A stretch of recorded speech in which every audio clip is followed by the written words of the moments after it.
Piles వచ్చిన వాళ్ళు ఎటువంటి 1% కూడా టెన్షన్ పడాల్సిన అవసరం లేదు. వాళ్ళకి కంప్లీట్ పెయిన్లెస్ సర్జరీ అనేది ఇప్పుడు అవైలబుల్గా ఉంది ట్రీట్మెంట్ రేంజ్ హాస్పిటల్లో.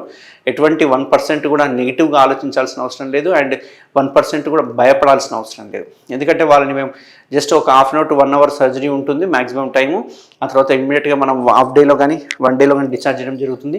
వాళ్ళు యథావిధిగా వాళ్ళ ఆఫీస్కి వెళ్ళిపోవచ్చు. ఎటువంటి పథ్యం కానీ, ఎటువంటి బెడ్ రెస్ట్ కానీ, మెయిన్గా ఎటువంటి డ్రెస్సింగ్స్ కానీ అవసరం లేదు. ఎందుకంటే ఇది complete zero pain, bleeding less అన్నట్టు. బ్లీడింగ్ కూడా అసలు ఒక డ్రాప్ బ్లీడింగ్ ఉండదు. అసలు ఇక్కడ బ్లేడే వాడడం. సో అంటే బ్లేడ్ స్కాల్పెల్ అంటాం కదా, అది వాడడం. సో కంప్లీట్గా లేజర్ ద్వారా చేసుకోవచ్చు అన్నట్టు. సో ఎవరికైనా కనుక ఇవి ఉంటే కనుక దీని సిమ్టమ్స్ ఏ రకంగా ఉంటాయంటే బ్లీడింగ్ పడడము, మోషన్ పోయేటప్పుడు అడ్డుపడము, ఇట్లాంటి సిమ్టమ్స్ ఉంటాయి. ఖచ్చితంగా అవి పైల్స్ కింద కన్సిడర్ చేయాలి. ముద్దలుగా ఉండడం, కిందికి జారినట్టుగా ఉండడము, ఇట్లాంటివన్నీ హెవీనెస్ అనిపించడం, ఇవన్నీ పైల్స్ లక్షణాలు అన్నట్టు. ఇది రావడానికి ముఖ్య కారణం ఏంటంటే మలబద్ధకం తప్ప ఇంకే కారణాలు ఉండవు. మెయిన్గా మలబద్ధకం.